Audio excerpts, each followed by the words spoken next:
Assalamualaikum warahmatullahi wabarakatuh. Waalaikumsalam.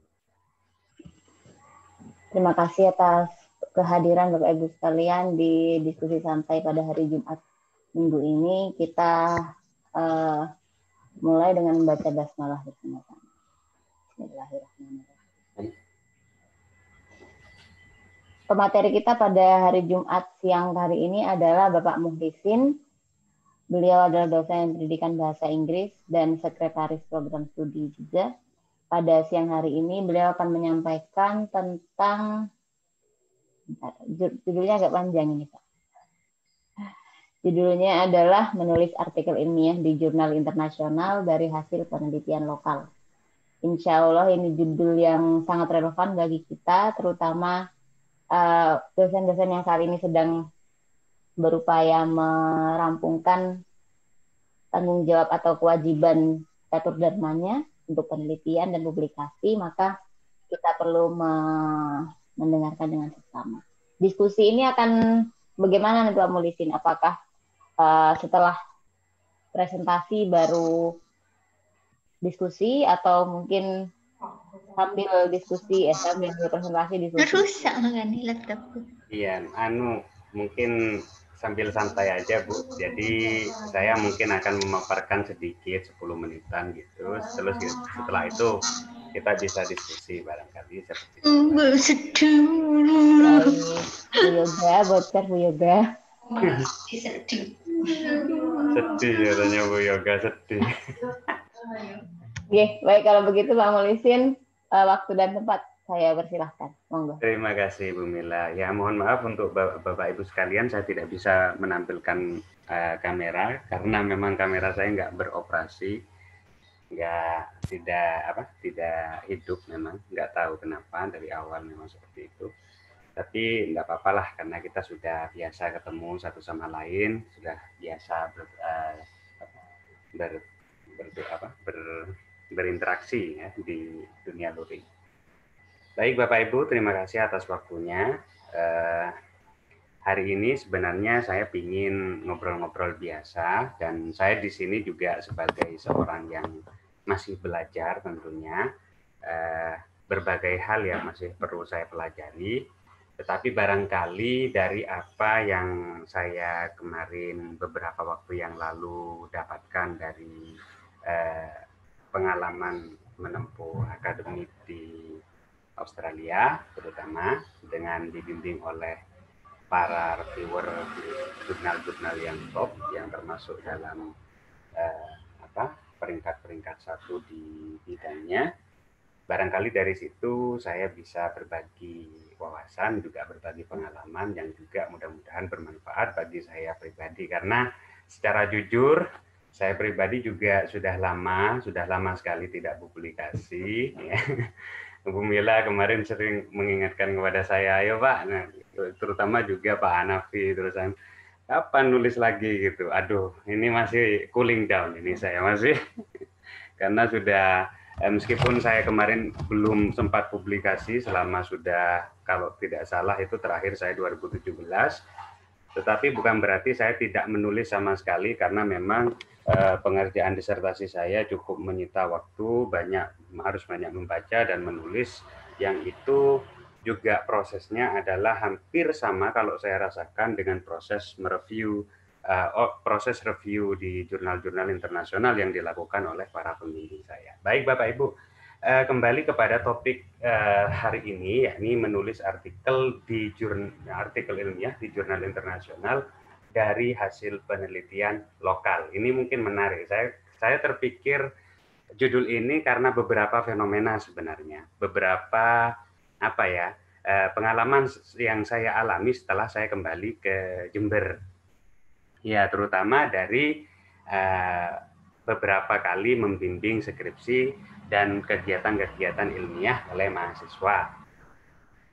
Selain itu juga judul ini didasarkan pada beberapa kali saya itu berinteraksi dengan teman-teman dosen, ya, dengan teman-teman dosen yang juga ingin sebenarnya karena berbagai tuntutan ingin untuk bisa berpublikasi di jurnal baik itu yang nasional yang Sinta 1, Sinta 2 dan semacamnya, maupun di jurnal internasional yang bereputasi ya.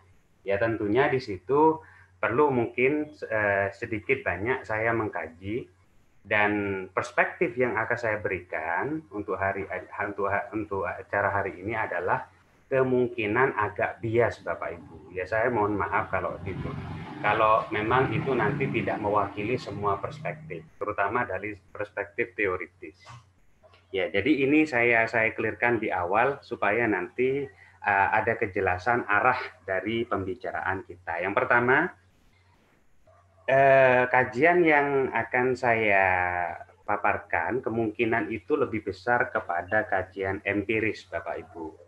Jadi kajian empiris itu maksudnya itu yang bersifat mungkin kuantitatif gitu ya. Dan menurut saya pribadi, ya dari berdasarkan pengalaman membaca dari berbagai bidang keilmuan, ya kayaknya memang hal-hal yang kuantitatif itu lebih mudah untuk bisa dipublikasikan di jurnal internasional gitu. Ya, terus juga yang tetapi tidak bermaksud menyepelekan untuk yang kualitatif, karena saya juga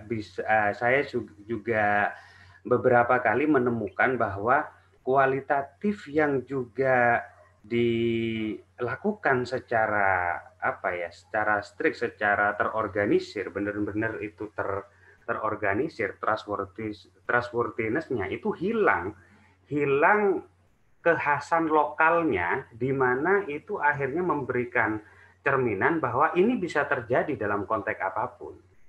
Saya pernah contoh Bapak Ibu, ini saya pernah dimintai tolong dengan teman di FKIP juga dari fakultas lain, juga dari universitas lain, untuk mereview jurnal yang artikel yang ingin mereka yang bermaksud terbitkan di jurnal internasional ya. Salah satunya di bidang ekonomi ya. Teman-teman tersebut mengkaji fenomena tentang mungkin ya pelayanan di salah satu perbankan di Indonesia gitu ya. Ya, sebut saja BNI misalnya seperti itu. Ya, bolehlah saya karena ikatan pertemanan saya coba melihat gitu. Gimana sih gambarannya gitu. Setelah saya lihat, itu adalah banget Bapak Ibu. Kesulitannya itu nanti asumsi yang kebanyakan teman-teman itu miliki adalah pokoknya artikelnya itu diterjemahkan ke dalam bahasa Inggris dan bahasa Inggrisnya bagus, itu otomatis bisa masuk. Dan itu asumsi yang salah, tapi itu lumrah gitu. Banyak sekali yang berpikir seperti itu. Dengan kata lain, bahwa yang penting artikel ini saya terjemahkan ke dalam bahasa Inggrisnya bagus, nanti pasti diterima. Belum tentu Bapak Ibu. Tetapi yang lebih penting dari hanya sekedar bahasa, kalau bahasa saya yakin Bu Mila bisa membantu, gitu ya Bu ya. Pasti itu Bu Mila siap membantu 24 jam kalau masalah bahasa Inggris. Tetapi masalahnya itu bukan menjadi faktor penentu Bapak Ibu. Ya, saya beberapa kali juga diminta untuk mereview, ada di The Gutter juga pernah, ada di Sage Publication saya juga pernah mereview di sana, dan bahasa Inggrisnya bagus-bagus. Ya. Karena memang yang disubmit ke sana itu biasanya sudah melalui proses yang panjang, di proofread ya, dan seterusnya. Tetapi ada hal yang membuat kita itu akhirnya harus mereject ya, untuk menolak untuk publikasi jurnal tersebut. Salah satunya adalah karena rasanya itu bahwa artikel yang dimasukkan itu tidak terlalu berdampak untuk masyarakat internasional. Maksudnya itu mungkin ketika itu dibaca oleh orang-orang di Belgium atau orang-orang di Pakistan atau orang-orang di Arab, apa hal yang bisa saya bawa ke dalam konteks saya, atau apa yang bisa saya terapkan ke dalam konteks saya gitu.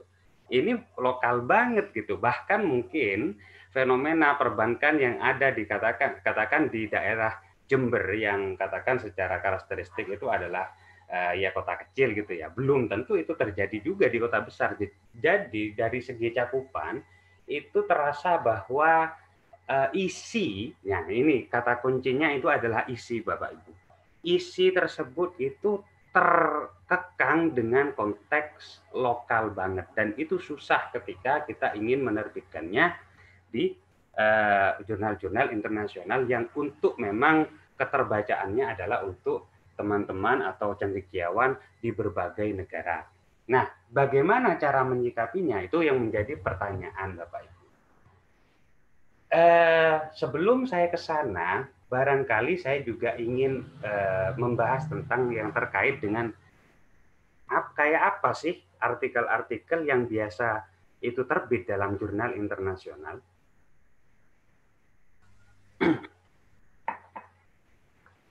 Nah, saya mungkin akan memberikan beberapa gambaran Bapak Ibu ya, yang pastinya Bapak Ibu sendiri sudah tidak terlalu asing dengan beberapa hal yang akan saya tunjukkan di sini.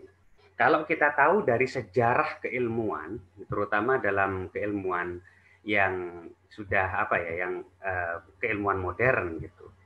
Kalau kita lihat misalkan semua yang diberikan atau semua yang dilakukan, utamanya ketika kita itu berinteraksi dengan cendekiawan-cendekiawan yang sudah memang pelopor-pelopor dalam bidang keilmuan tertentu, itu analogi yang biasa diberikan itu adalah penelitian yang berkualitas, itu adalah penelitian yang dalam, Bapak Ibu.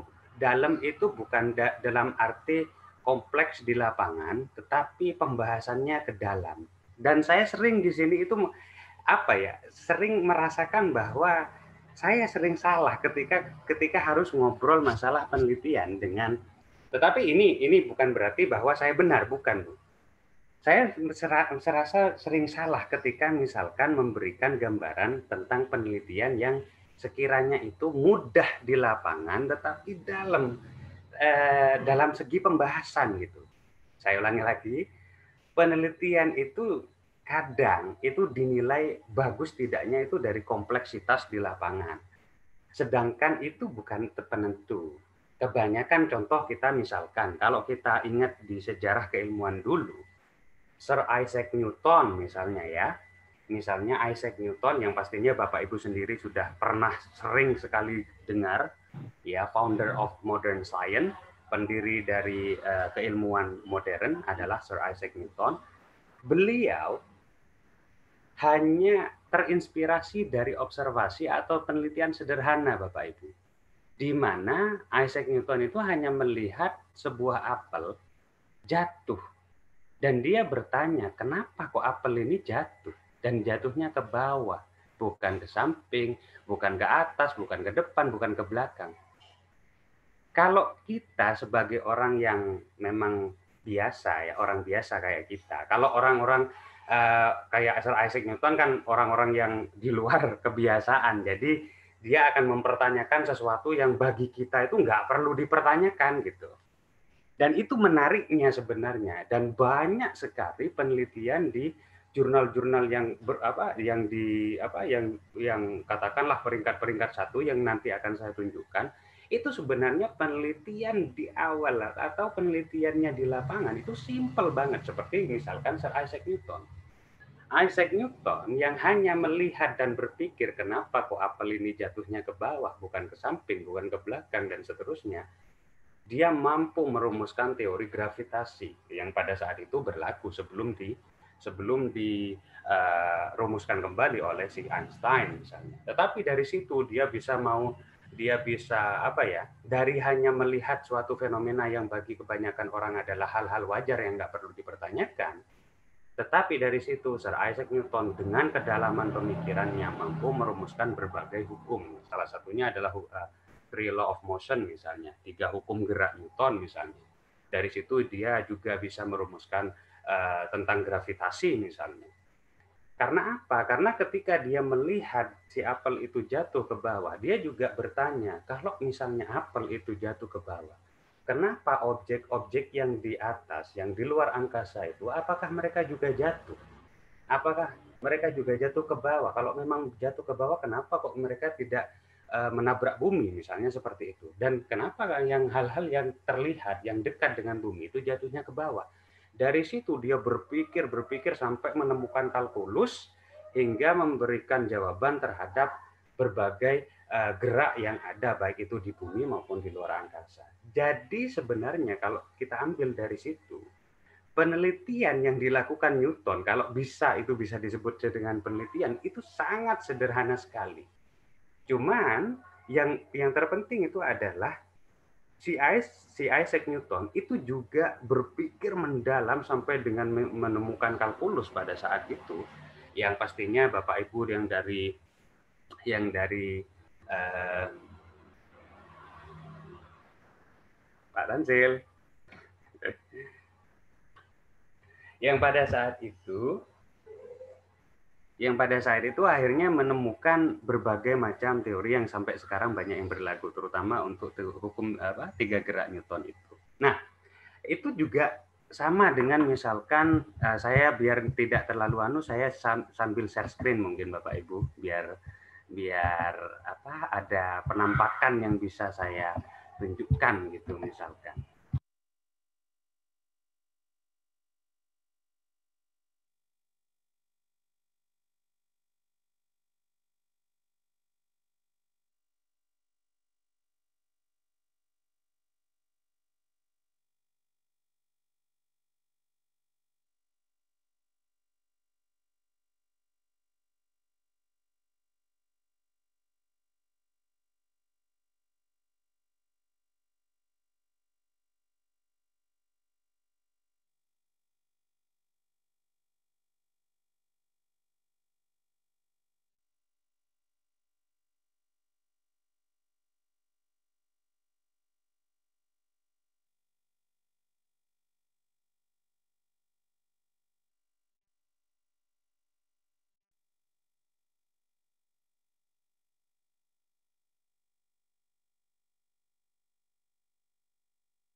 Pak Mulisin, are you talking? You are muted.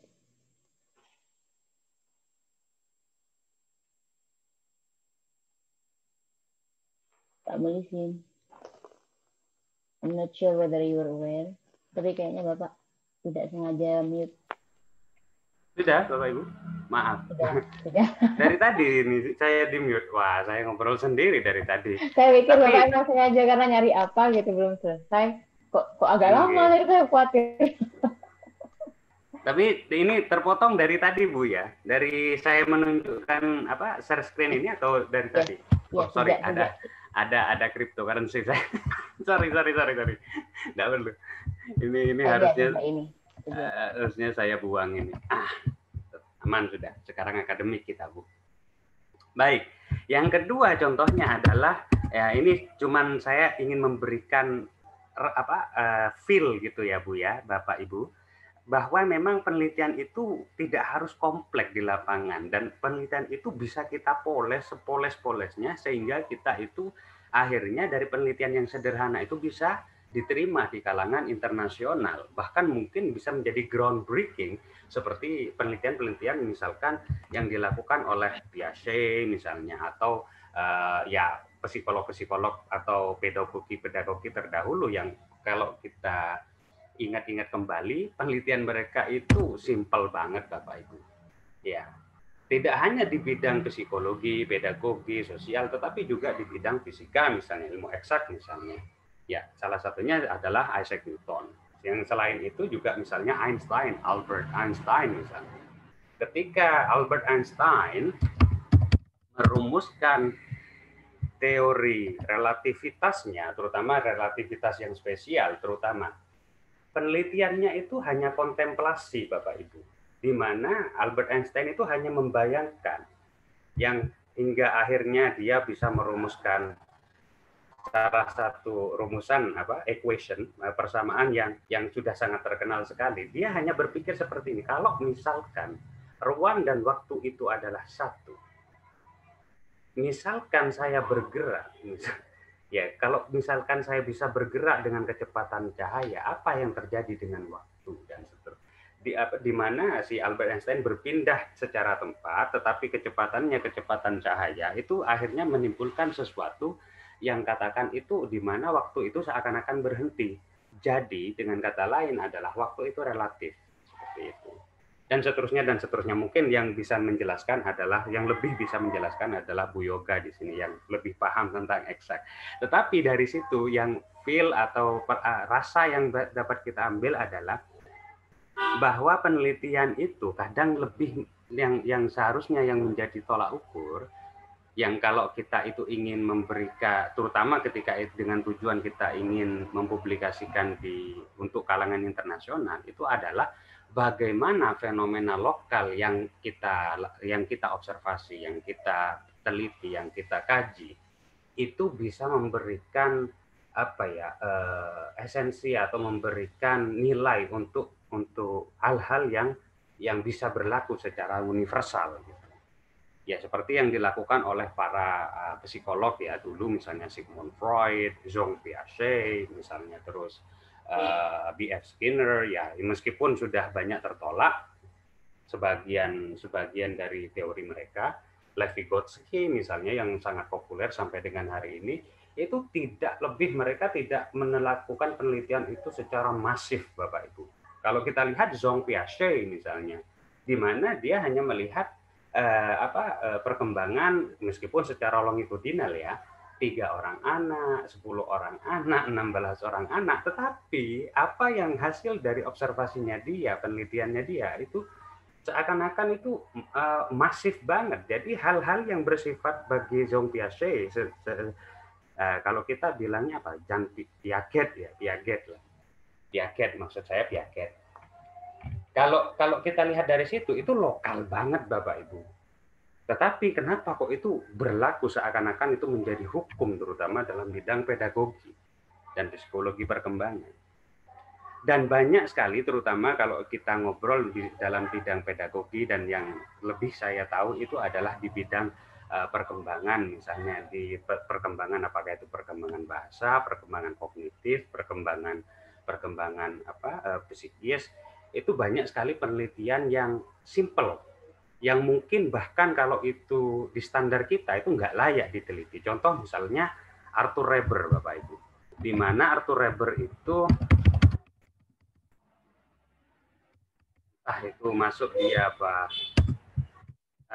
Kalau kita misalnya itu adalah ini yang dimana Arthur Reber itu yang dulu lahir 40-an, dia adalah pencetus penelitian tentang pengetahuan implisit dan eksplisit. Pengetahuan implisit itu adalah kita tahu, cuman kita nggak bisa ngomong, kita nggak bisa menjelaskan pengetahuan kita itu, ya kita hanya sekedar tahu, intuisi lah seperti itu. Sedangkan pengetahuan eksplisit itu kita tahu dan kita bisa menjelaskan gitu. Dia itu ingin benar-benar mengetahui apakah pengetahuan seseorang itu berbentuknya implisit maupun eksplisit gitu. Dan penelitian yang dilakukan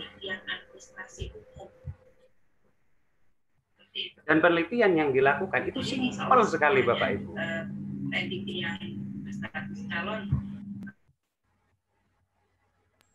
Bocor kayaknya. Bocor dari mana? Penelitian yang dilakukan itu simpel sekali Bapak Ibu, di mana dia hanya dari sekelompok kecil, dia minta untuk melihat intinya dia suruh lihat sekumpulan huruf gitu ya, ada huruf X, Y, Y, X, Y, Y, X, Y, Y, dan seterusnya. Dan dia minta misalkan apakah nanti dikasih tes lagi dan itu polanya berbeda lagi, apakah Y, Y, X, X, dan seterusnya. Itu cuman aturan atau peraturan kata gitu kan, katakan yang sebenarnya meaningless, gak ada artinya apapun. Tetapi menariknya adalah ketika anak itu cuma dikasih beberapa katakanlah stimulus input lah ya, dikasih beberapa gambaran gitu, dia bisa melihat pola di situ bahwa itu tidak random, pengaturan huruf-huruf itu tidak random. Misalnya 11, 22, 33, 44. Beda dengan 1, 2, 3, 4, 1, 2, 3, 4, 1, 2, 3, 4, dan seterusnya. Tanpa dia itu dikasih tahu bahwa itu akan mengikuti aturan tertentu. Dan itu menarik sekali Bapak Ibu. Nah, maksud saya adalah sebenarnya penelitian yang kita lakukan itu sebenarnya jauh, kalau dibandingkan dengan apa yang dilakukan oleh para pelopor-pelopor ini, jauh lebih kompleks Bapak Ibu, dan itu memiliki potensi yang lebih besar untuk kita masukkan di jurnal internasional. Yang menarik, kenapa kok mereka itu, misalkan ya, ini mungkin bocoran saja.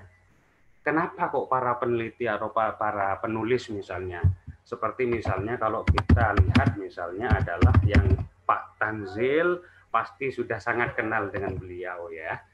Sudah beberapa kali ketemu dengan Pak Rod Ellis ini. Ya salah satu kenapa kok misalnya penelitian mereka itu katakan dibilang simpel, dan banyak sekali yang simpel, yang mungkin terlalu banyak kalau saya tunjukkan semuanya dari sini. Karena di luar negeri itu, terutama di dunia barat, di Australia, di Amerika, atau di Inggris atau di New Zealand, Bapak Ibu, itu susah sekali untuk mendapatkan responden, untuk mendapatkan riset partisipan, Bapak Ibu. Sedangkan di kita itu mudah sekali, kita bisa meneliti di kelas, anak-anak kita ajak sebagai peserta penelitian, mereka mau, kita gandeng anak-anak itu untuk meneliti, nyari data, mereka mau. Kalau di luar negeri itu susah Bapak Ibu, beneran susah. Jadi ketika mereka ingin melakukan suatu penelitian yang katakan itu masif seperti yang bisa kita lakukan, itu susah sekali. Nah, tetapi itu tidak menjadi kendala bagi mereka, di mana mereka akan ya kembali lagi kepada tradisi keilmuan seperti Sir Isaac Newton atau Albert Einstein, atau yang terbaru ini di dalam keilmuan-keilmuan yang lain, misalkan mereka itu lebih mengedepankan pembahasan atau explanatory power dari apa yang mereka kaji. Dan kalau kita tahu misalnya di bidang misalnya kayak Noam Chomsky, yang kembali lagi ke Pak Tanzil yang sudah sangat familiar misalnya. Yang Noam Chomsky ini juga sangat-sangat influential, sangat-sangat berpengaruh di berbagai bidang, terutama politik, juga dalam bidang pendidikan, juga bidang filosofi, juga psikologi, juga linguistik. Dia penelitian yang paling banter lah Bapak Ibu. Dia cuman contoh seperti ini. Dia ngumpulin anak gitu ya, sekelompok anak. Dia kasih beberapa baris kalimat. Dan dia minta anak itu yang native speaker tentunya, yang pembicara penutur asli, dia minta anak itu untuk judgment, intinya memberikan jawaban apakah kalimat yang dia baca itu berterima, maksudnya cocok secara intuisi atau tidak cocok secara intuisi. Contohnya seperti ini, satu kalimat misalnya, Mukhlisin sedang Facebookan dibandingkan dengan Mukhlisin sedang Googlean. Sama-sama misalnya Facebookan dan Googlean, ini kayaknya Facebookan iya cocok, tapi kok Googlean kok kayaknya nggak cocok ya. Cuman hanya seperti itu saja. Penelitian yang dia lakukan itu namanya grammaticality judgment test. Dia menggunakan itu dari penelitian yang sesimpel itu sekali, tetapi dia bisa merumuskan suatu teori kognitif yang revolusioner, yang pastinya Pak Tanzil itu sangat paham sekali dengan teorinya Pak Chomsky ini, yang sampai saat ini juga sangat influential, terutama dalam bidang itu, tidak hanya dalam bidang bahasa Bapak Ibu, tetapi juga masuk kemarin kebetulan ketika Bu Mila menugaskan saya untuk mengajar tentang big data. Nah, ini big data. Saya mencoba mencari ke dalam ilmu computer science sampai dengan masuk kepada artificial intelligence Bapak Ibu, yang menjadi keterkejutan saya bahwa nama Chomsky ini masuk beberapa kali di bidang artificial intelligence. Ternyata rumusan-rumusan kebahasaan yang dia kaji itu sangat relevan untuk pengembangan teknologi, terutama yang terkait dengan artificial intelligence Bapak Ibu. Tetapi kalau kita lihat penelitiannya simpel banget. Masa dia cuman ngasih anak itu misalnya sekelompok anak, ya native speaker, dia kasih beberapa kalimat, apakah ini gramatikal, apakah ini tidak, sudah itu saja. Dan kalau kita lihat dari situ, kompleksitas penelitian yang sebenarnya kita lakukan itu sebenarnya memiliki potensi yang banyak. Cuman kembali kepada yang saya sampaikan, mungkin dari pengalaman berinteraksi dengan teman-teman di luar sana, yang mungkin mudah-mudahan ini juga bermanfaat kepada saya, itu adalah bahasa Inggris yang bagus, yang super, itu tidak cukup Bapak Ibu. Ternyata lebih dari itu adalah pembahasan yang mendalam. Jadi bagus tidaknya sebuah penelitian, kalau kita lihat dari para pelopor-pelopor ini, itu tidak dilihat dari kompleksitas di lapangannya, pengambilan datanya atau pelaksanaannya di lapangan, tetapi kedalaman dari apa yang permasalahan yang ingin kita kaji, yang ingin kita bisa jelaskan berdasarkan penelitian tersebut. Jadi itu saja mungkin. Terima kasih Bu Milah. Untuk selanjutnya kita bisa diskusi sambil di sini mumpung ada Pak Tanzil, ada teman-teman yang lain ya. Jadi bisa kita ya. Terima kasih. Pak Muli sini nih seolah berusaha memberikan penekanan bahwa yang sederhana bagi kita bukan berarti sederhana sebenarnya di dunia jurnal ilmiah gitu. Dan yang kompleks bagi kita belum tentu dia mendalam, sehingga kurang gimana membahasakan ya. Jadi lebih pada jangan terlalu meremehkan kesederhanaan penelitian lokal kita, karena sebenarnya itu juga bisa bernilai sangat baik atau sangat tinggi di jurnal internasional. Nah, tapi saya melihat potensi banyak di situ, Bu Mila. Nah, gini. Kalau mungkin Pak kita lebih mengenai ke konteks kita gitu. Saya coba memulai pertanyaan dulu, mungkin Bapak Ibu nanti bisa nyambung. Jadi kalau di konteks kita kan penelitian yang dianggap sederhana itu adalah PTK gitu Pak. Nah, menarik. Kalau dilihat dari PTK nih Pak, dengan asumsi bahwa itu sebenarnya bukan penelitian yang benar. Ya bukan penelitian gitu, hanya dia sebagai tindakan kelas yang dilakukan oleh guru. Gitu. Nah, dari PTK itu sebenarnya bisa dikembangkan menjadi penelitian yang seperti apa biasanya? Nah, ini Pak Tanzil kayaknya bisa masuk ini kayaknya. Mari Pak, monggo Pak.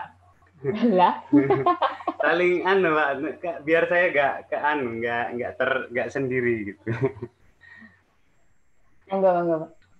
Ya, mungkin saya bisa memulai Bu, karena di sini saya yang ditugaskan oleh Bu Wadek untuk mengomongkan ini. Sebenarnya untuk Bapak dan Ibu sekalian, terutama yang biasa kita lakukan itu adalah PTK gitu ya. Tidak masalah sebenarnya untuk PTK, karena sebenarnya PTK itu ya juga penelitian kalau kita bisa lihat. Yang menjadi permasalahan itu adalah apa sih yang akan kita lihat dari situ. Mungkin di situ untuk desain alternatifnya yang bisa kita lakukan ya adalah sesuatu yang bisa dengan implementasi yang sama, cuman nanti apa yang dibahas, terus bagaimana membahasnya, apa yang diukur, bagaimana mengukurnya, apa yang akan dianalisa, dan bagaimana menganalisanya, kita bisa menggunakan hal-hal yang alternatif.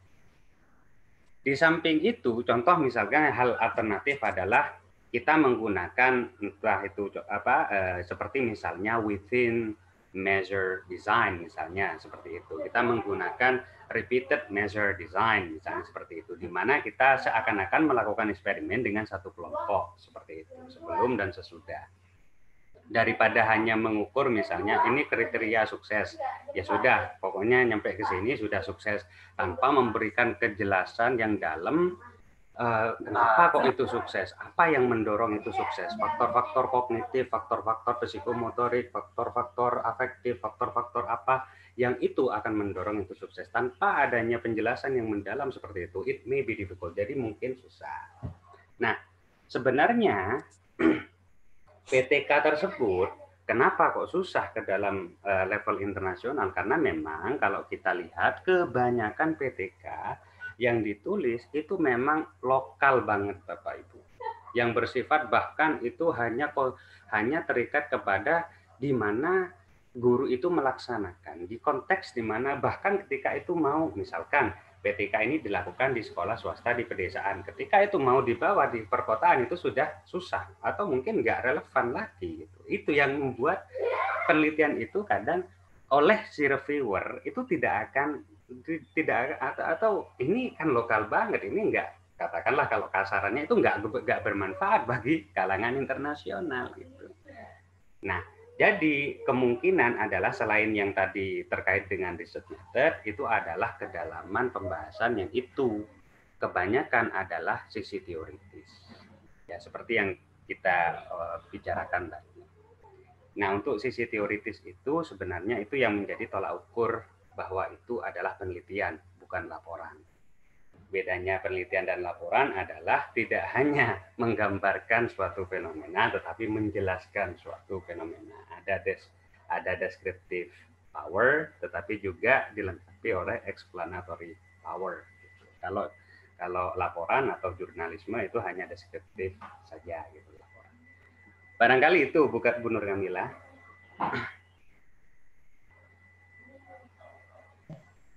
Barangkali Pak Tanzil mau menambahkan atau teman-teman yang lain, Bu Indah, Bu Kristi, Bu Anita. Nah ini Bu Anita ini kayaknya masih seger, banyak ingatan yang terbangun selama ini mungkin. Bu Anet masih hot plate.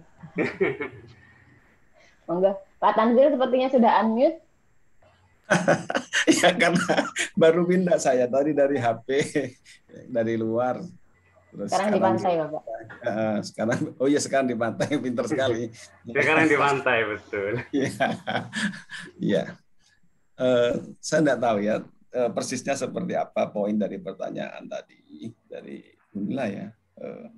Begini, memang di awal ketika itu berkembang kan saya kira sudah baca semua ya. Lewin itu tujuannya adalah hanya memperbaiki keadaan, memperbaiki dalam hal ini kinerja dari sebuah perusahaan. Dia kan ada psikologi ya. Kayaknya memang kita ini berutang banyak pada psikologi. Betul. Tapi saya tanya Bu Erna di samping saya, Bu Erna kenapa ya psikologi kok tidak mempelajari Chomsky ya gitu. Aneh itu kan. Karena Chomsky itu termasuk bapak nativis ya, bapak nativis. Dan saya lihat bahwa bisa jadi ya, ini hanya prasangka saja, bisa jadi Chomsky itu belajar dari Al-Qur'an. Belajar dari Al-Qur'an. Artinya apa? Kalau menurut Chomsky, kemampuan seseorang, terutama berbahasa, itu ada pada diri seorang itu, sudah ada. Tinggal bagaimana itu difungsikan, kan?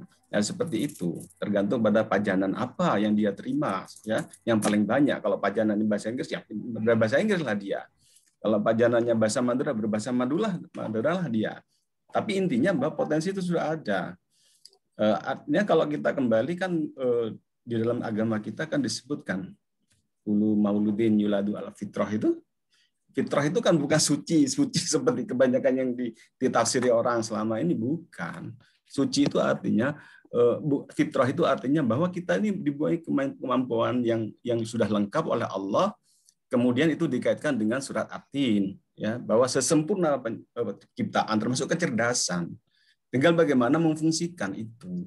Dan tidak ada orang yang paling pandai di dunia ya, sama semua. Allah tidak akan bersikap pandang bulu ya kepada pilih kasih, enggak sama ya. Itu mungkin dia baca itu sehingga lahirlah teori nativisme ya. Dia kemudian berhadapan dengan teman-teman dari empirisme, behaviorisme kan begitu. Di psikologi tidak dipelajari. Sebenarnya ini ilmu baru bagi Bu Erna kalau gitu. Silakan dipelajari Chomsky itu ya, teman-teman yang ngajar psikolinguistik kan akan menggunakan itu sebagai acuan. Sehebat apapun betul ya, sehebat apapun pakar, ahli, ya, atau pencetus sebuah teori itu pasti suatu saat dia akan mengait-ngaitkan dengan Chomsky. Pasti. Saya ingat sekali dosen saya kira tahu ya, Pak Mulisi itu namanya Pak Wahab, itu pernah mendebat di MIT waktu itu masih kuliah beliau. S3-nya kan di Illinois katanya. Dia mendebat Chomsky. Tapi lama-lama oh iya saya benar juga Chomsky, ada benernya gitu. Nah, makanya mesti akan berpengaruh terhadap apapun teori itu Chomsky, ya. Oke. Barangkali yang penting bagi kita itu coba kita meneliti kerjasama dengan teman-teman yang paham tentang Islam, Pak Henry dan sebagainya, itu untuk tadi memulai sesuatu yang kecil, sebenarnya kecil, tapi ini mempunyai sesuatu yang bernilai, gitu ya. Mulailah dari apa yang ada di Al-Quran dan hadis itu. Contoh yang biologi, kurma, kenapa enggak kurma kok kopi, kenapa jahe macam-macam, kenapa enggak kurma? Ya, saya pernah itu istri saya bilang kurma aja gitu loh. Coba aja kurma macam-macam yang mana? Kenapa ajwa yang direkom oleh Rasulullah itu? Ada apa di situ? Sampai bisa kan sementara itu adalah hanya bersifat apa namanya itu ya, informasi yang ini literal, bahwa orang kalau makan kurma katanya bukan katanya Rasulullah bisa menolak sihir, ya kan, 7 biji kurma aja menolak sihir, kemudian apa lagi, bisa menetralisir racun yang dimasukkan, yang masuk dalam tubuh kita. Nah itu mesti akan diteliti. Apa sih secara ilmiah yang sementara bersifat informasi yang literal itu ya diteliti secara ilmiah oleh kita. Masing-masing kita punya potensi. Semuanya yang bahasa juga sama gitu ya. Kenapa sih kok bahasa Arab ini yang dijadikan sebagai bahasa agama kita? Ya kan? Dan artinya kita wajib juga kita. Jangan-jangan ada rahasia. Ya, artinya ada rahasia bahwa kemampuan berpikir kita berkenaan dengan proses berbahasa itu justru bisa menjadi bagus fungsinya itu dengan belajar bahasa Arab. Nggak tahu kita. Ya, nggak tahu. Nah, itu yang perlu diteliti. Nah, mungkin itu akan menjadi sesuatu yang besar seperti yang dilakukan oleh Newton, oleh Einstein, ya. Yang perkembangannya ya sudah terserah dunia, terserah mau jadikan bom kayak itu hasil teorinya itu jadikan bom, itu bukan urusan kita gitu ya. Yang penting kita tujuannya baik, terutama menurut saya itu penting bahwa kita ingin menunjukkan pada siapapun keluhuran agama kita. Itu bagian dari dakwah tuh. Yang berikutnya barangkali perlu kita tadi kenapa yang kecil K itu kan ketika kita bicara subjek kecil, terbatas, macam-macam dalam penelitian bisa dijadikan teori karena sifatnya sendiri. Kalau kualitatif kan salah satu karakternya transferability ya. Bahwa jika sesuatu mempunyai kesamaan seperti ini, kan gitu ya, maka itu akan berlaku. Kan gitu kan? Ya kan? Hukum itu berlaku jika kondisinya beda dengan kuantitatif. Oke, saya menggunakan populasi ini karena besar saya gunakan sampel dan sebagainya. Ada karakteristiknya, masalahnya apa karakteristiknya? Itu bahwa kuantitatif itu ada salah satu karakternya yang penting yaitu generalisasi. Bahwa iya pasti seperti itu. Hukumnya akan seperti itu, kayak gitu ya. Itu kan kalau kita kembali kepada prinsip dasar dari penelitian yang besar H2 ya, yaitu apa yang disebut dengan kuantitatif dan kualitatif ya. Saya sekarang kebagian kualitatif sih berbagi dengan Pak Hatip. Oke. Nah, sekarang tadi ada PTK. Gimana dengan PTK? PTK awalnya tadi Lewin itu kan tidak bermaksud ke situ. Dia tidak meneliti, hanya ingin bagaimana melakukan action, tindakan agar kinerja dari kinerja dari karyawan ya di perusahaan tertentu itu di mana dia ada di situ, itu bisa meningkat. Maka dia lakukan action. Disitulah awal mula dari Excelsis 46 kalau tidak salah itu. Nah, kemudian berkembang. Ternyata apa yang dipraktekkan oleh si Lewin ya itu dipraktekkan juga tempat lain, terutama bidang pendidikan. Pendidikan itu kayaknya memang niru-niru ya, ikut-ikut gitu. ikut sosiologi, ikut ke sana nggak apa-apa sih ya, bagus saja ya. Kalau yang Lewin ini karena psikolog ya, orang psikologi, kemudian dia bagaimanapun semua pekerjaan itu pasti akan terkait dengan psikologi kan gitu. Di bidang bisnis ya, ekonomi kan gitu. Oke. Meningkatkan, ternyata meningkat. Dicobalah ke bidang pendidikan. Ternyata berhasil. Awalnya kan tidak terima. Kan baru saja PTK itu ditambah P ya, penelitian. Awalnya kan action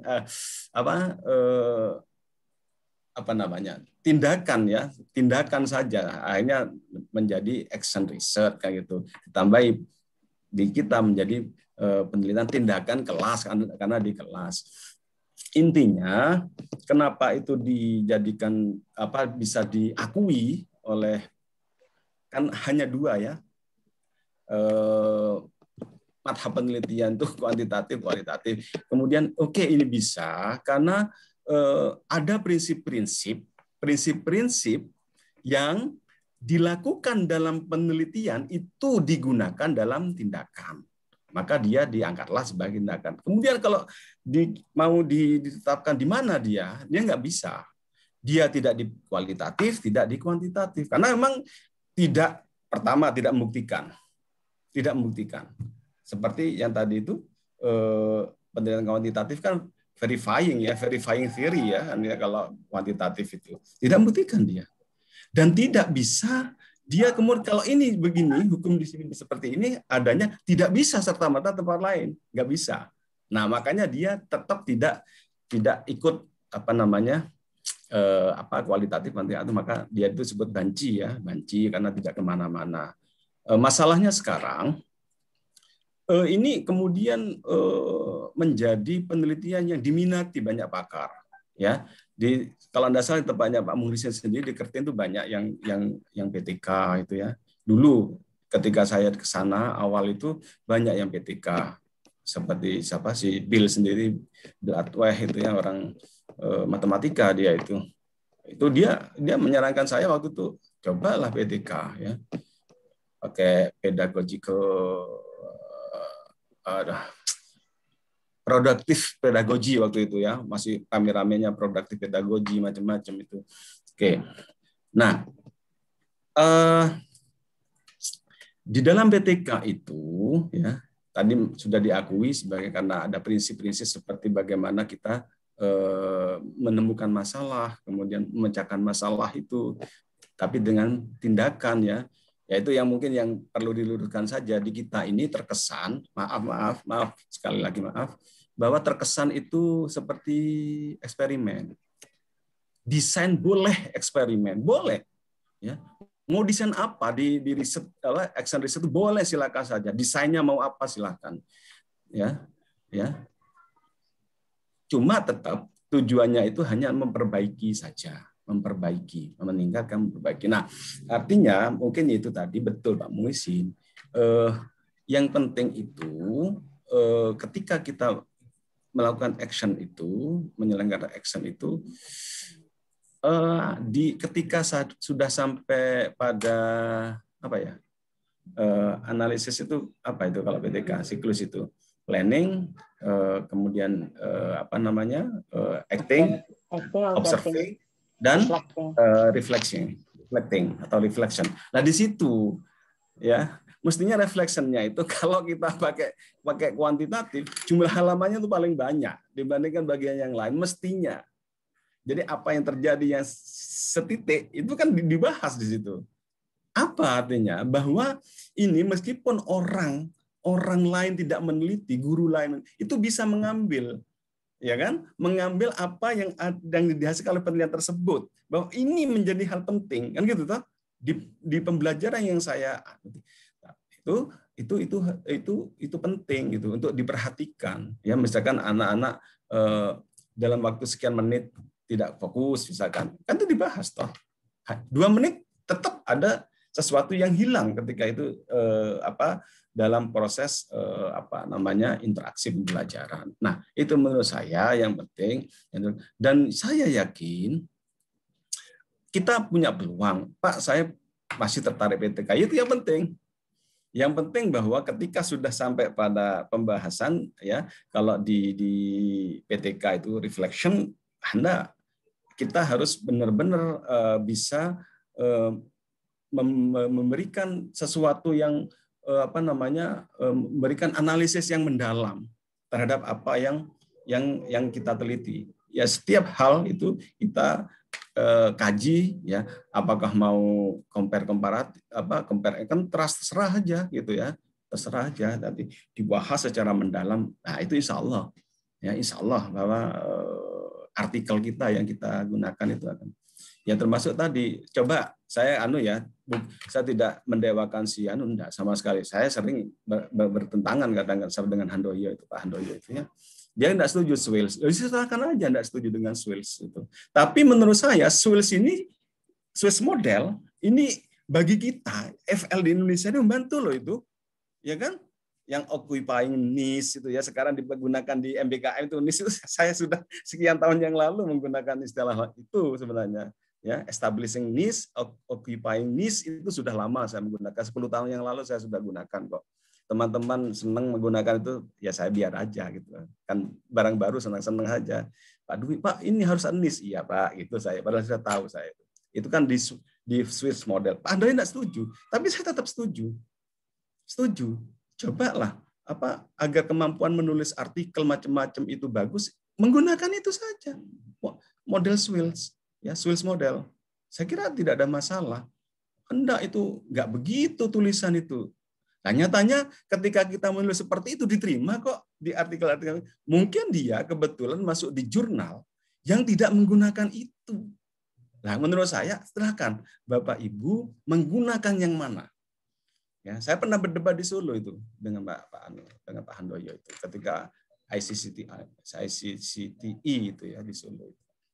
Nah, artinya silakan saja. Yang penting yaitu tadi bahwa harus ada namanya novelty itu. Novelty-nya silahkan saja. Apa novelty-nya di situ? Novelty-nya bisa ya kita ingin memperbaiki teori, ya, atau di metodologi bahwa saya perhatikan tulisannya dia sederhana itu. Ya, ini Pak Mulsi tahu, Pak Hando itu sederhana. Walah, cuma ganti penelitian tentang cultural values itu sudah dilakukan sejak tahun 90-an ternyata. Ya, bahkan sebelumnya sudah ada penelitian cultural. Nah, yang lain itu menggunakan misalkan, ya, ada yang menggunakan lambang itu apa? Lambang. Semiotik, ya, semantik. Dia pakai apa? Critical discourse analysis. Kan CDC itu termasuk baru, ya, relatif, ya, bagi kita. Kita kan sementara DC saja. Itu ditambah CDC, ya. Tambah, diterima, ya, Q1, Q2, ya kan, Q1, Q2 tidak berbayar punya dia. Coba Prof Budi Setiono lihat itu, sederhana sekali itu, ya. Oke, kalau selama ini saya belum selesai nih Pak, mungkin sama ini, ya, kadang-kadang additional job kita ini yang menyita waktu ternyata, ya. Additional job itu, main jobnya terbengkalai. Saya menulis itu, saya lihat gini, teman-teman mengatakan bahwa gini representasi cultural value representations on EFL textbooks, ya kan? Nah, saya melihat dengan cara yang lain. Saya ingin membandingkan seperti apa komposisinya. Kan baru sudah, ya, kan baru, ya. Kalau si Pak Handoyo dan Pak Budi meneliti bahwa ini ada local values, misalkan orang menggunakan veil, ya kan, karena Islam orang Indonesia. Saya membandingkan, enggak. Di beberapa negara EFL itu ternyata dia mengkombinasikan values di dalam materi textbooknya itu dikombinasikan antara yang lokal dan Western. Ada yang tidak sama sekali. Di EFL textbooknya menggunakan Western values. Nah, seperti itu. Nah, menurut saya baru, ya, sayangnya belum selesai itu, ya. Dan saya dikirimi link ternyata berbayar tuh. Ya payah juga itu partner saya di luar negeri itu. Tak pikir saya dikirimi reference itu ya sudah ini free gitu. Ternyata suruh bayar lah, kok enak gitu ya. Saya maunya gratis karena uangnya sudah habis. Oke, jadi seperti itu Bapak Ibu sekalian. Artinya memang tidak harus kita hal yang muluk-muluk itu enggak. Ya sudah, sederhana saja. Kembali lagi karena kualitatif tadi itu hal kecil ya, bisa case, bisa macam-macam ya kan, terserah saja gitu ya, terserah apapun, yang penting yaitu ini akan memberikan kontribusi itu yang penting. Makanya meskipun tidak dituntut di akhir itu di C ya, di conclusion itu sebaiknya implication itu disebutkan. Apa sih implikasinya dari hasil penelitian ini? Itu penting. Itu yang sering diberi nilai lebih itu oleh reviewer luar itu ya, seperti itu. Insya Allah begitu Pak. Ya. Mungkin kalau salah silakan dikoreksi. Terima kasih. Terima kasih banyak Pak Tanzil. Ini jadi pertanyaannya jadi mundur semua karena penjelasannya sudah sebenarnya menjawab pertanyaan-pertanyaan yang belum muncul. Tidak masalah. Oke, Bapak Ibu yang lain mungkin ada pertanyaan tentang tadi topiknya adalah jurnal ilmiah dari penelitian lokal. Bagaimana membuat penelitian kita yang dari lokal itu bisa diterima atau cocok untuk jurnal ilmiah internasional bereputasi. Barangkali butuh contoh konkret, bisa saya share dari berbagai elemen. Monggo. Tapi saya ingin tahu contoh konkret yang kayak apa kita coba cari katakan yang mungkin berkaitan dengan topik yang Bapak Ibu angkat. Kita cari dari sisi yang paling mudah secara praktis, tetapi itu ada, benar-benar ada realisasinya di jurnal yang katakan itu key one atau Scopus gitu, katakan seperti itu.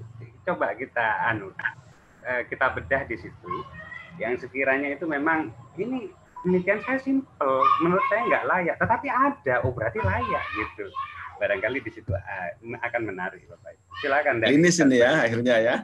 Gitu. Jadi biar membangun kepercayaan diri bahwa kadang betul. Dari diri kita itu merasa bahwa penelitian saya kayak gini ini nggak mungkin lah. Ternyata ada dan banyak gitu. Berarti bisa. Nah, barangkali di situ. Mungkin dimulai dari Bu Mila. Mungkin. Saya pikir tadi Bapak mengasih contoh konkretnya. Saya memperhatikan contoh konkret di situ saya ingin dari case yang langsung dirasakan oleh Bapak Ibu sekalian. Nggak pede. Moga Banet. Nggak ada yang katakan itu nggak layak, semuanya layak. Jadi Bu Anet tidak perlu tidak pede. Karena kebetulan saya punya artikel itu rencananya mau publish tapi sampai sekarang nggak jadi karena memang belum itu tadi tidak pede. Nah ini menarik ini, ya. Barangkali Pak Tanzil nanti bisa bantu ini Bu. Ya monggo, mumpung masih ada waktu Bapak Ibu. Tentang language Pak, karena ini saya pakai HP gimana ya Bu Mila? Enggak apa-apa. Gambarannya Bu, gambaran tentang permasalahan. Gambarannya. Baik. Enggak perlu saya share screen. Enggak. Tadi ya topik yang diangkat tentang apa gitu yang sekiranya. Tapi kalau dikira perlu share screen juga bisa kok Bu. Enggak. Ya.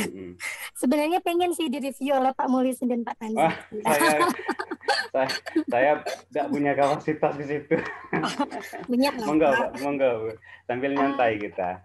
Iya, Pak. Khair, monggo Bu Sawitri, teman-teman yang lain juga. Ya, dimulai dari Bu Anita. Nah, mohon izin Bapak Ibu, yang lain ini hanya share saja. Saya juga merasakan di awal itu bahwa yang saya angkatkan benar-benar Indonesian culture in a very remote area in Indonesia kan gitu. Jadi kadang-kadang merasanya ini nggak sih gitu, secara subjek ataupun secara topik begitu. Nah, topik yang saya angkat kapan hari itu sebenarnya sudah selesai penelitiannya dan sudah selesai juga artikelnya, tapi itu tadi tidak jalan-jalan, tidak berani sampai sekarang. Itu tentang local maintenance, language maintenance pada local language, yaitu bahasa Madura, Bapak. Jadi kalau judulnya itu intinya Kalian bahasa Madura, Bu ya. Ya, language language and literacy anomaly. Jadi yang saya angkat itu adalah bahwa generasi generasi Madura, ya generasi kami di tempat di rumah saya di Payangan itu kan sebenarnya kami adalah orang Madura gitu ya. Kami Nah, habis itu dari satu generasi ke generasi yang lain, terutama saya, kami itu belajar bahasa Madura itu hanya for spoken language gitu, for communication saja. Jadi kami benar-benar belajar bahasa itu karena bahasa tersebut dipakai oleh kami di lingkaran keluarga, di lingkaran komunitas kami, itu bahasa Madura. Namun ironinya secara institusional, yaitu dalam hal ini sekolah begitu, language policy, local language policy-nya itu mengajarkan kami berbahasa Jawa. Nah, artinya di situ tidak ada supporting system dari local policy bahwa sebenarnya kan harusnya kalau belajar kebahasaan belajar bahasa daerah kalau di dalam undang-undang itu kan sebenarnya disesuaikan dengan bahasa yang dipakai oleh komunitas lokal tersebut. Nah, uniknya di Payangan itu kami kalau secara geografis di Jember, kami itu termasuk Jember Selatan, yang mana berdasarkan sejarah Jember Selatan itu dihuni atau ditempati oleh oleh pendatang yang bersuku Jawa. Jadi komunitas Jember Selatan itu kebanyakan awalnya itu adalah komunitas Jawa. Dan memang benar kalau misalkan dilihat pada Kecamatan Ambulu, misalkan Kecamatan Ambulu itu kebanyakan memang Jawa semua. Namun ketika ke selatan Mojo, ke Watuulo, Payangan, maka akan menemukan komunitas Madura, komunitas nelayan. Jadi kami berada di tengah-tengah komunitas Jawa, katakanlah begitu.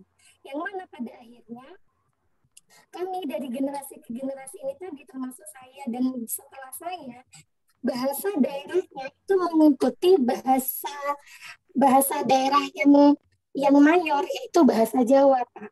Nah, akhirnya kekhawatirannya itu adalah kami generasi Madura ini secara literasi kebahasaan, baca dan tulis, artinya written language-nya bukan spoken language-nya, itu kami tidak tahu. Dan itu tidak memahami atau tidak menguasai secara kaidah kebahasaan bahasa Madura. Dan itu terbukti ketika saya penelitian kemarin, memang ketika saya meminta mereka untuk membaca teks dalam bahasa Madura, salah satu pada anak-anak SD yang umur yang kelas 4, 5, jadi yang kelas atas gitu kan, kelas SD ada kelas atas, kelas bawah. Yang kelas atas yang mereka sudah benar-benar bisa baca baca tulis begitu. Ketika mereka membacakan bahasa itu cara mereka how they pronounce itu memang bukan bahasa Madura. Contoh misalkan kata ela tidak, itu kan ela, Pak, bukan ela. Kan itu sudah berbeda. Nah, mereka itu membacanya itu dengan cara bahasa Indonesia. Karena kalau berdasarkan penelitian terdahulu itu kan mengatakan bahwa bagaimana kita cara kita belajar bahasa kedua itu dipengaruhi oleh bahasa pertama, kan begitu ya Pak ya, Azil dan Pak Malising. Nah, tapi pada kasus ini cara mereka belajar bahasa pertama mereka itu kan bahasa ibu, yaitu bahasa Madura. mereka dipengaruhi oleh bahasa Indonesia, yaitu bahasa keduanya. Jadi secara literasi baca tulisnya, written language, mereka dipengaruhi oleh kemampuan mereka atau oleh penguasaan bahasa Indonesia mereka ke bahasa Madura. Jadi ketika mereka membaca tulisan, contoh kecilnya lagi misalkan yang bahasa yang mereka juga salah pronounce kemarin itu, ya itu tadi misalkan kayak bedeh itu kan beda pakai e-nya yang apa itu, yang ada tanda apostrop itu ya Pak ya. Nah itu mereka ya nggak pakai bahasa Indonesia yang seperti sih, kayak misalkan ela menjadi ela gitu. Nah hal-hal yang seperti itu memang ketika kami tanyakan gitu, apakah mereka pernah diajari berbahasa Madura, maksudnya mereka secara officially atau mungkin di kalangan di kalangan keluarganya mereka diajari bagaimana cara menulis sesuai dengan kaidah bahasa Madura. Mereka memang tidak pernah. Yang secara lokal language, lokal policy-nya juga tidak mendukung itu gitu. Jadi intinya mereka generasi Madura yang ada di Payangan itu, mereka hanya bisa dan mampu menguasai secara spoken language-nya, secara komunikasi, tetapi baca tulisnya ketika saya juga mencoba untuk mendikte gitu ya bahasa Madura yang mereka tulis itu ya service etnografi. Jadi apa yang mereka dengar itu yang mereka baca gitu. Beda kan kalau misalkan bahasa Inggris sama bahasa Madura itu kan yang kita tulis kadang-kadang tidak sesuai dengan yang kita bacakan kan begitu. Jadi itu Pak penelitian saya intinya.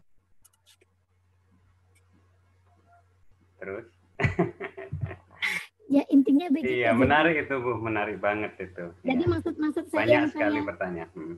Ya maksud saya tuh yang saya ingin tampilkan dan tunjukkan di sana adalah kalau ini terjadi terus-menerus bahwa pemerintah tidak memperhatikan hal ini, bisa jadi kami para generasi Madura yang ada di sana itu akan semakin lama akan semakin menjauh bahasa lokal kami atau bahasa ibu kami. Itu kata kuncinya Bu, ada di situ barusan.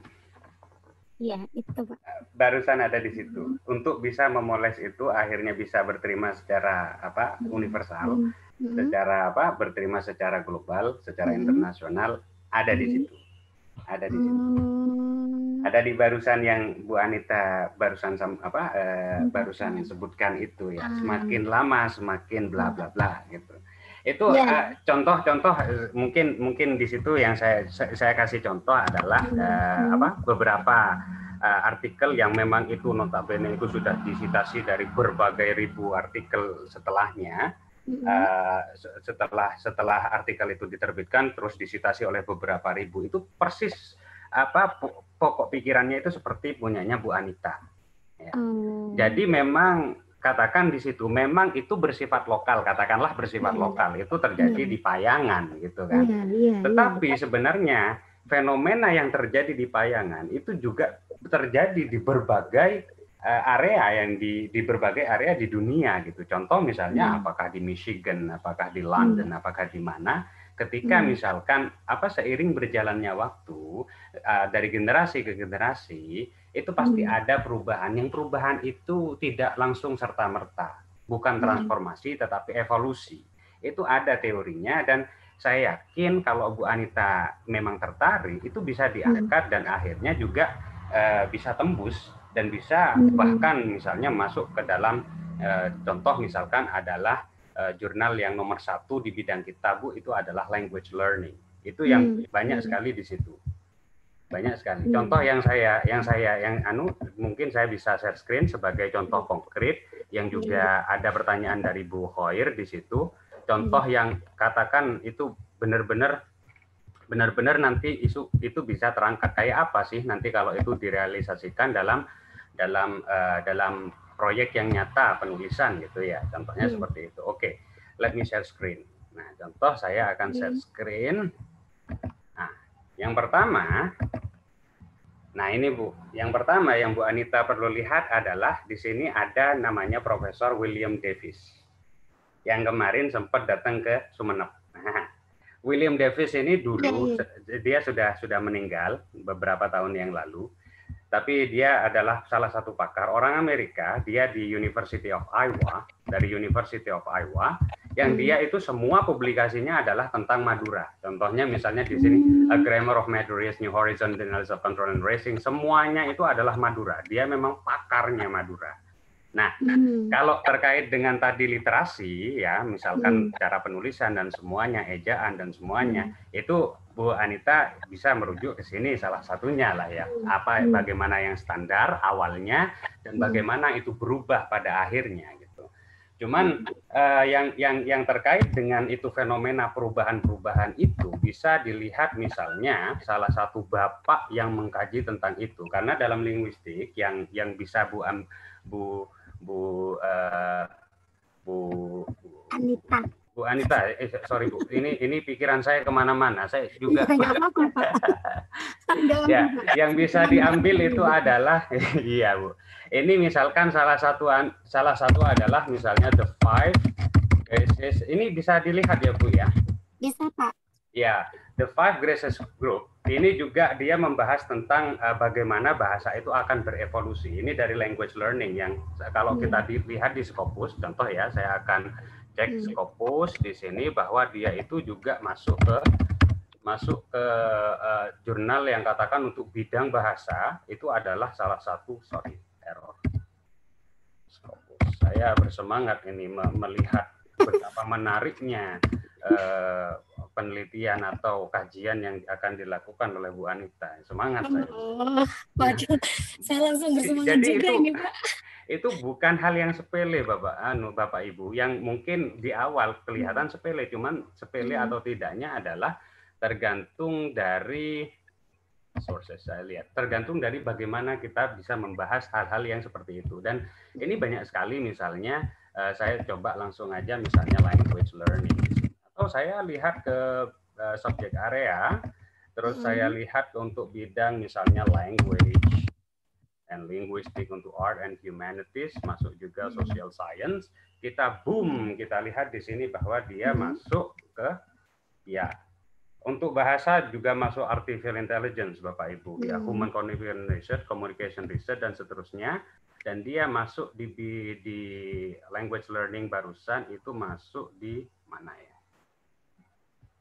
Journal Memory of Language, kayaknya 20 besar berarti kayaknya. Coba kita di laman kedua. Tetapi banyak memang dibahas itu Bu Anita. Language learning juga kedua profesor saya, pembimbing saya juga ada di sana. Ini juga masuk ke dalam Bilingualism, Language and Cognition, Cambridge University Press. Nah ini yang kelima, language learning yang barusan itu dipublikasikan oleh ini.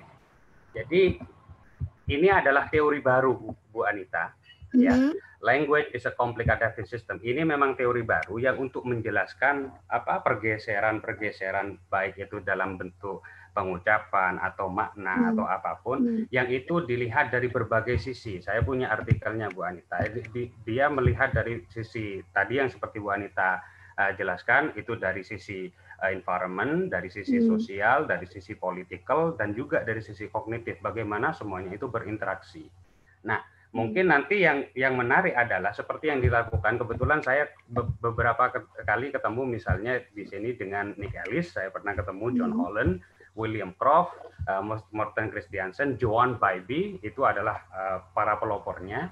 Dan dia itu menggunakan, misalnya kalau kita lihat punyanya Nick Ellis, dia menggunakan ada statistik tertentu yang itu tidak ada dalam buku statistik yang ada, yang itu digunakan di sini. Saya punya artikelnya nanti, bagaimana itu artinya menganalisa sehingga menimbulkan pola yang terlihat secara jelas. Intinya adalah fenomena lokal di Payangan itu bisa memberikan support evidence untuk teori ini. Dan memang sudah banyak sekali, tetapi yang diperlukan adalah semakin banyak adanya evidence atau adanya bukti dari berbagai konteks gitu, supaya ini bisa berlaku secara universal. Makanya di tahun 2015 itu diperbaharui lagi dan untuk call for more replication research.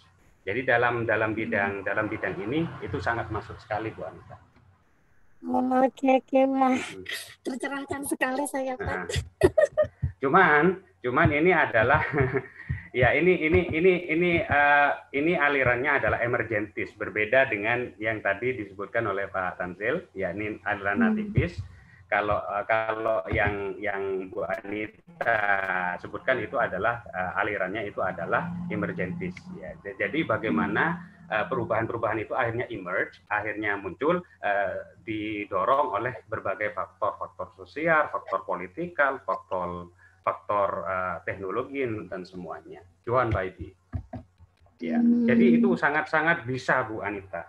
Tidak apa-apa itu lokal, penelitiannya tetap di bayangan, katakan makan tidur di rumah sendiri, tapi nanti mengglobal gitu. Who knows gitu. Jadi mengglobal.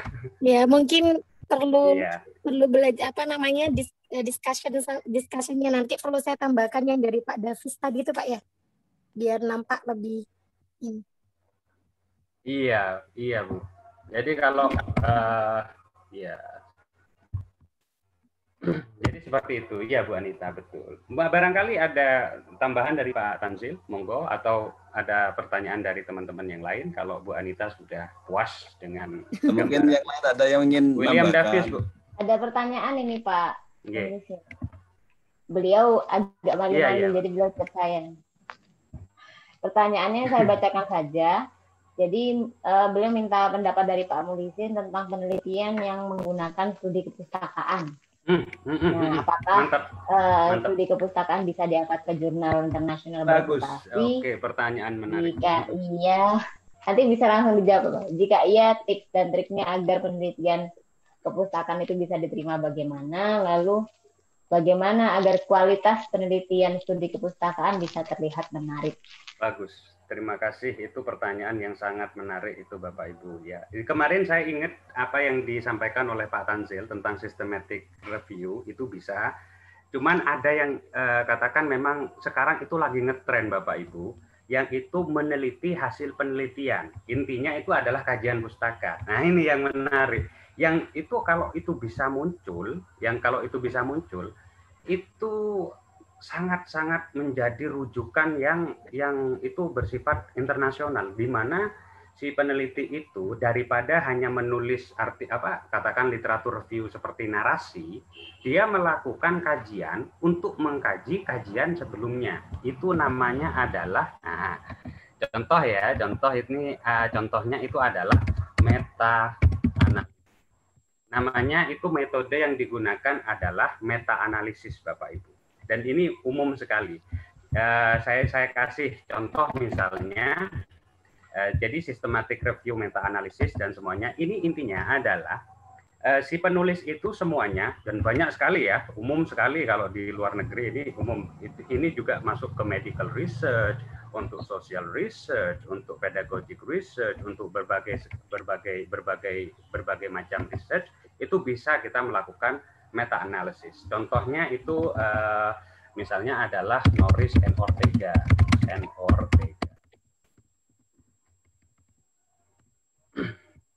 Norris and Ortega tahun 2001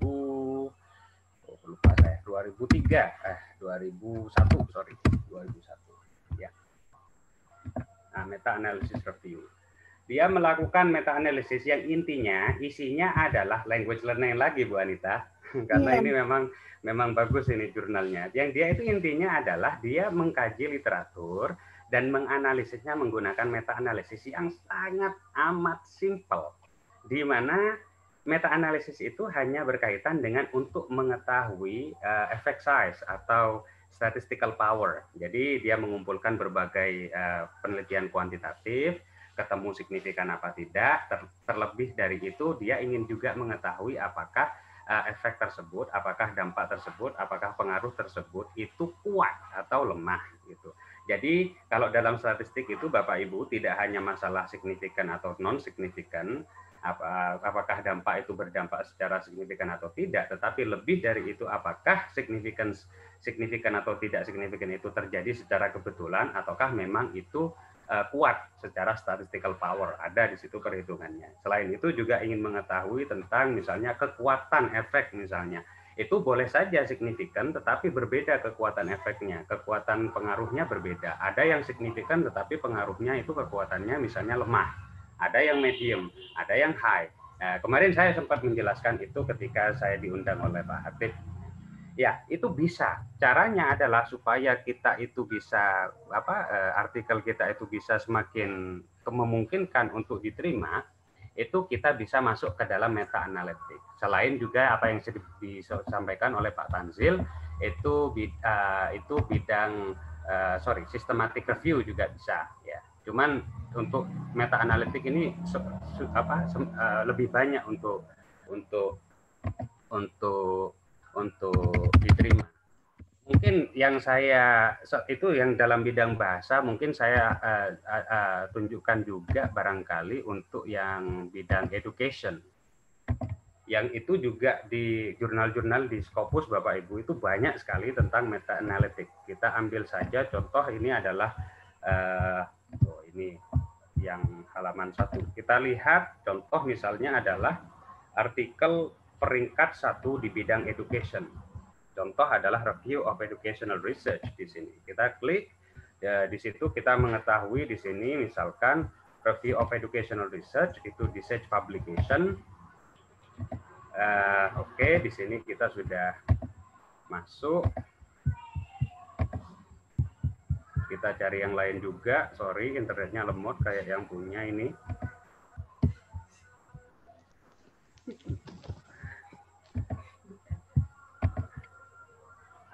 Memang begitu link saya kayaknya bukan ini kayaknya. Nah, ini Science Direct Bapak Ibu, ini Elsevier ini. Ya, coba kita lihat kayak misalnya tadi guide for author, journal and books. Kita cari dengan kata kunci misalnya meta analysis.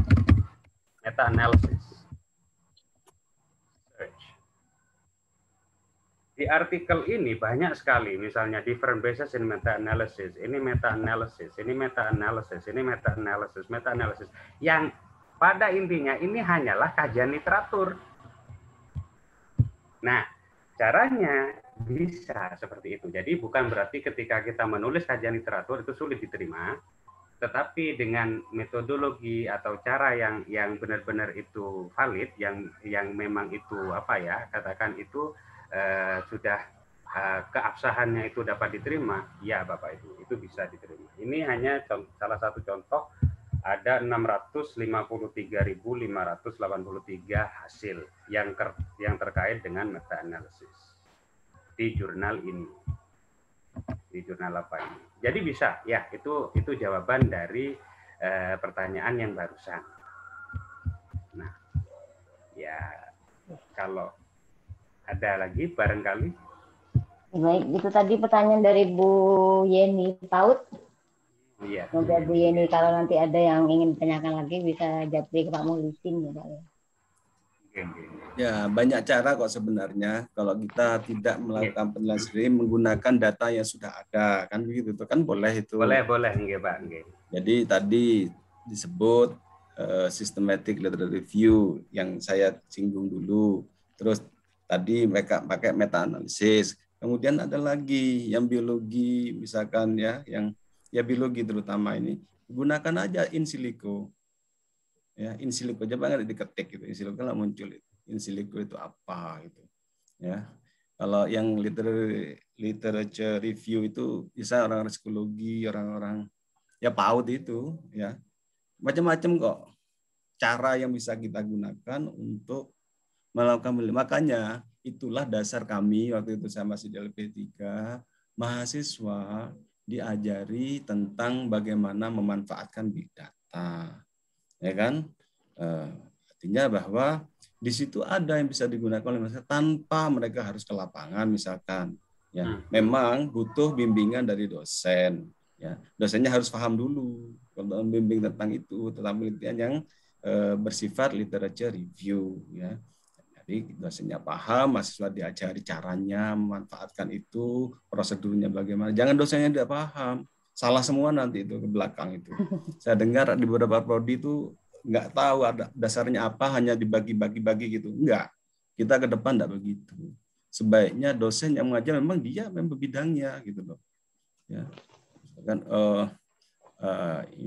bioinformatika itu siapa yang ngajar? Punya enggak dia itu keahlian di bidang itu gitu loh.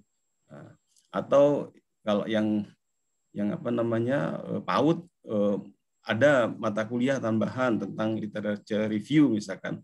Kalau bahasa Inggris menggunakan sistemik, yang sistemik itu banyak sudah digunakan. Hari ini dia ngetren, hari ini dia ngetren SLR. Saya bahkan diajak oleh dosen dari ekonomi untuk itu.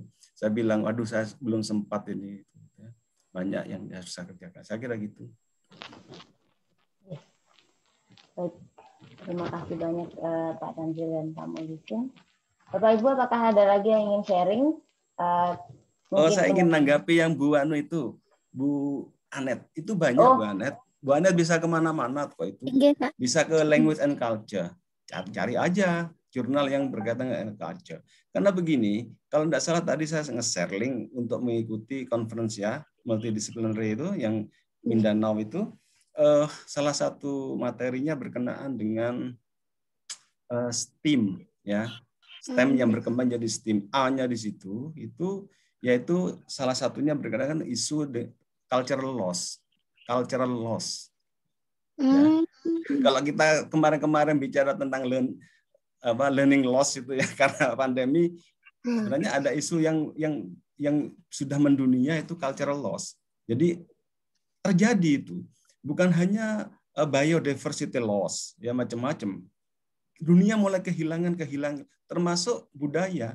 Pak, budaya itu apa harus besar? Enggak, budaya yang kecil-kecil itu, yang etnisitas ya, misalkan Madura tadi di Payangan, ya juga termasuk di situ. Nah, yang penting Bu Aneta itu mampu mengatakan bahwa ini penting untuk saya kaji, karena nanti dampaknya seperti ini. Kalau di tempat lain juga terjadi seperti ini, maka akan banyak culture yang loss kan gitu toh, itu klaim kita. Nah itu akan terjadi banyak loss. Nah bayangkan kalau manusia sudah kehilangan banyak, akan menjadi masalah pada hidup manusia di dunia ini berikutnya kan gitu. Nah, itu yang penting klaimnya di situ, nanti itu buktikan bahwa ini menjadi penting jika. Nah itu biasanya para reviewer itu ke sana itu ya, implikasinya ini nanti. Nah, terjadi loss itu. Nah, ini penting ini penelitian ini, maka loss itu bisa G1 bisa G2 gitu loh. Ya. Mungkin di atas di judul itu jangan dimunculkan lokalitasnya di judul. Ya. Biasanya gitu. Di dalamnya saja ya. Di dalamnya saja gitu ya. Oke. Dalam suggestion juga saya tekankan bahwa ini berdampak pada otoritas pemerintah lokal terutama yang untuk language planning-nya gitu. Itu penting. Implikasinya yang lain apa? Di sosiolinguistik kan ada ya. Itu namanya language planning ya. Bahwa bahasa itu di planning juga. Kan gitu toh? Di suatu masyarakat, suatu negara, dimanapun ada language planning ya. Bahasa Inggris kan language planning juga itu. Dengan menjajah kalau mereka. Itu language planning kan itu. Nah, bisa kemana-mana itu sebenarnya ya. Tergantung pinternya Bu Anita untuk meyakinkan orang itu. Wah, ini penting. Harus belajar memberi discussion ini Pak kepada bapak-bapak yang sudah jadi review.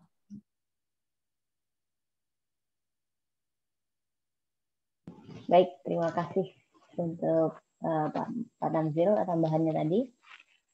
Bapak Ibu mungkin ada yang lain dari Prodi Bahasa Indonesia, Prodi Pendidikan Matematika, secara ini saja, secara kejurnalan saja gitu. Kalau tentang keilmuannya mungkin agak berbeda, namun secara nyolos-nyolosnya penelitian lokal di jurnal internasional mungkin bisa dipertanyakan. Jadi intinya Bapak Ibu dari hasil pembahasan hari ini itu adalah tidak ada yang katakan itu penelitian yang tidak layak. Kalau mungkin kita mengukur secara kompleksitas seperti anggapan selama ini adalah penelitian yang dilakukan Einstein sama Sir Isaac Newton mungkin yang paling tidak layak, karena seperti yang saya jelaskan atau gambarkan tadi. Jadi berdasarkan itu kita barangkali harus optimis, dan kita memiliki kelebihan yang tidak dimiliki oleh kebanyakan dosen atau peneliti di luar negeri, di mana kita mudah sekali untuk mengambil data atau mengikutkan peserta untuk penelitian kita. Yang itu di luar negeri itu sangat amat susah, Bapak Ibu. Nah, dari situ barangkali ya salah satu hal positif lah.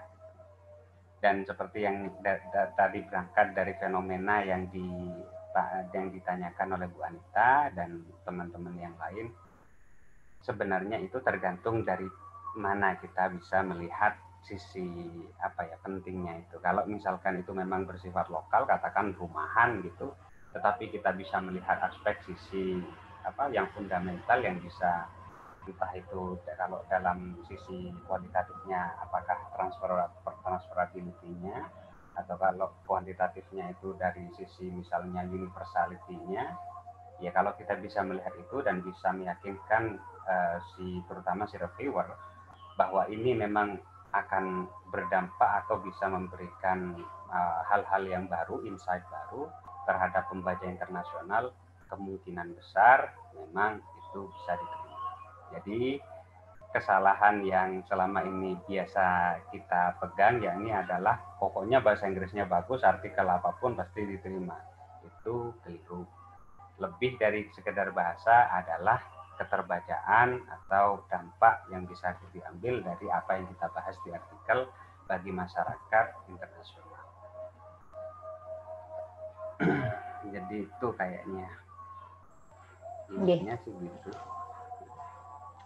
Ini tinggal action ya Pak ya. Masalahnya saya sendiri juga belum action ini Bu.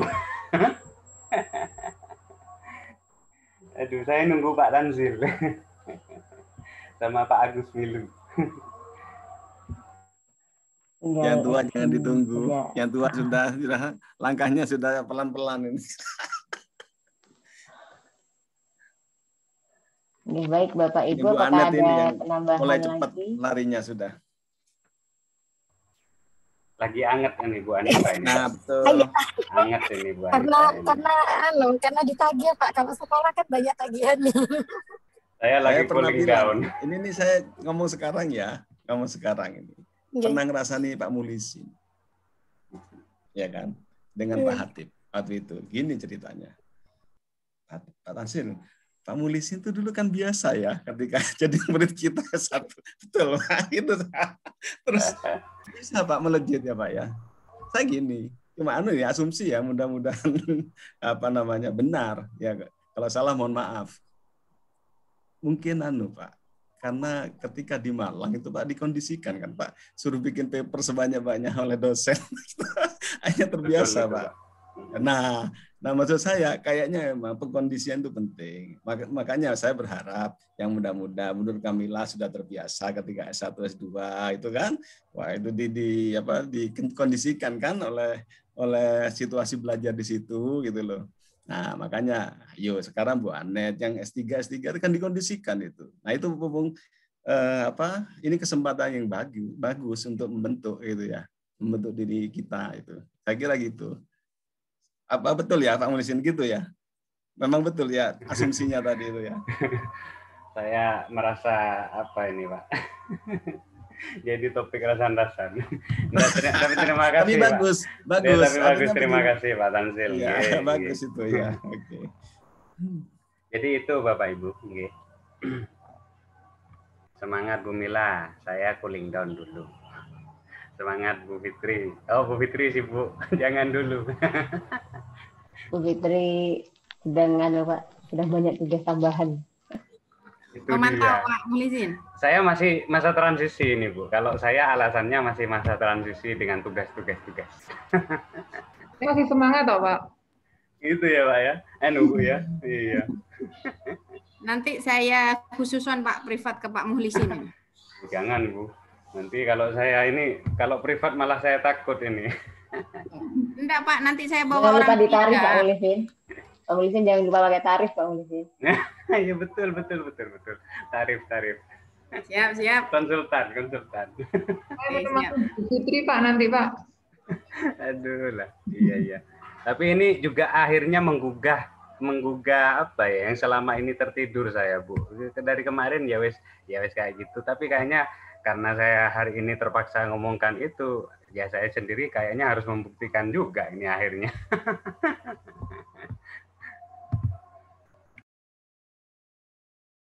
Oke. Bapak Ibu, ada dalilnya loh, ada hati-hati Pak Mulisin, ada dalilnya. Siapa yang menyuruh itu harus mengerjakan. Kalau enggak itu yang pertama itu katanya sama malaikat didorong. Iya itu, Pak. Makanya berat. Saya lebih suka mendengarkan sebenarnya daripada menjadi pemateri. Ya, saya tadi juga tak menyuruh loh ya. Hanya urun-urun rembuk aja saya. Yang nyuruh malah Bu Mila sama Bu Fitri itu. Iya. Aduh. Saya tadi diem loh, Pak. Bukan. Ngadakan ini kegiatan ini yang mendorong. Saya sempat Bu, sempat kemarin itu melihat penelitian kita semua di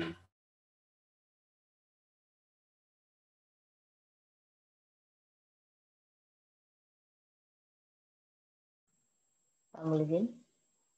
Halo.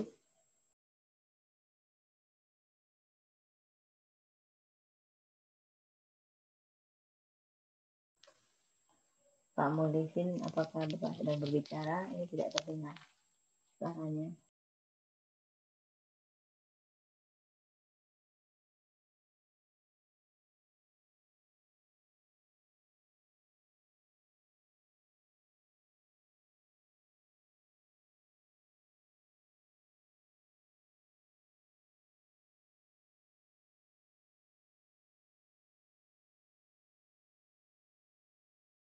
Pak Mulisin tiba-tiba menghilang. Sepertinya ada permasalahan dengan jaringan. Ya, bukan permasalahan yang lain yang jelas, Bu Mil. Gimana, Bu? Saya itu punya cita-cita karena di sini kan ada suhunya. Suhu yang senior Pak Tanzil, suhu yang junior Pak Mulisin di publikasi Perskopusan. Saya membayangkan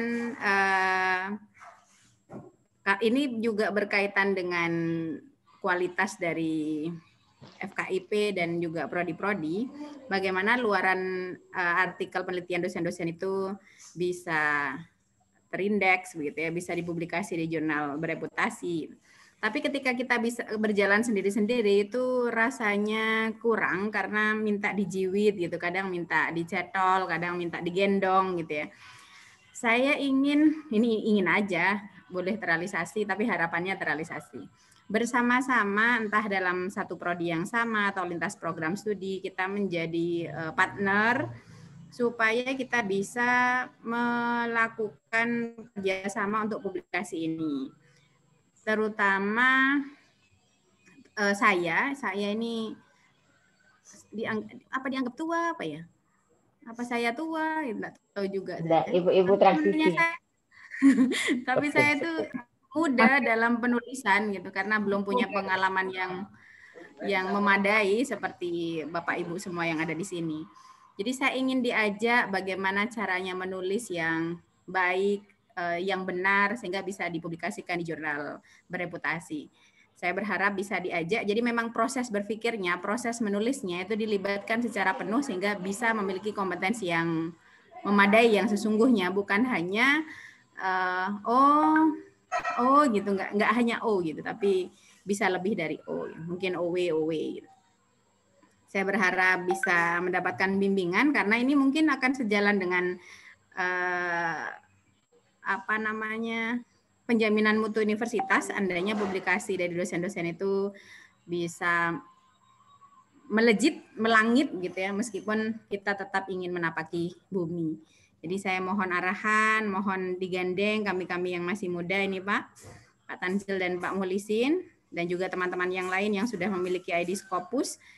Semoga kita bisa bekerja sama sehingga kita bisa memiliki publikasi, minimal punya ID Scopus dulu gitu ya. Kemudian selanjutnya akan lebih baik lagi. Harapan besar saya kepada Pak Tanzil untuk menggawangi ini, Pak Tanzil membawa FKIP ini ke jalan yang benar. Sebenarnya ada Namanya lagi selama ini Bu. sesat apa?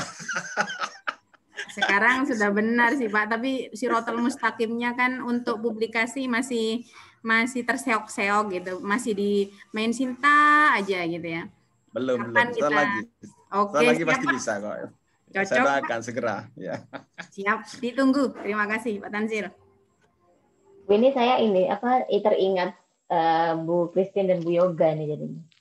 Bu Christine sewaktu S3 beliau mempublikasikan ke Scopus karena memang waktu itu sepertinya ada tagihan kuliah untuk lulus. Nah, karena sekarang ini yang S3 juga lumayan banyak Bu, bisa sepertinya kalau dosen-dosen yang sedang studi ini ngajak dosen di tiap prodinya. Mengajak 2 orang saja kan masih tidak masalah. Bu. Hanya untuk awal punya ID Scopus saja sudah bisa ini. Ya. Enak ngomong itu sebenarnya Bu ya. Enak, kayak kora-kora gitu, kayak nggak ada beban. Tapi kalau untuk yang teman-teman S3, kalau itu sebagai satu persyaratan, itu wajib kan bergandengan dengan promotor dan kopromotor. Mungkin kalau ada satu lagi yang bisa diskopuskan, jadi misalkan Bu Anita ingin nyeret saya gitu, atau ingin nggak seret, dipenuhi apa diapain, sudah terserah, saya pasrah aja. Semoga bisa, mana Bu Anet nih?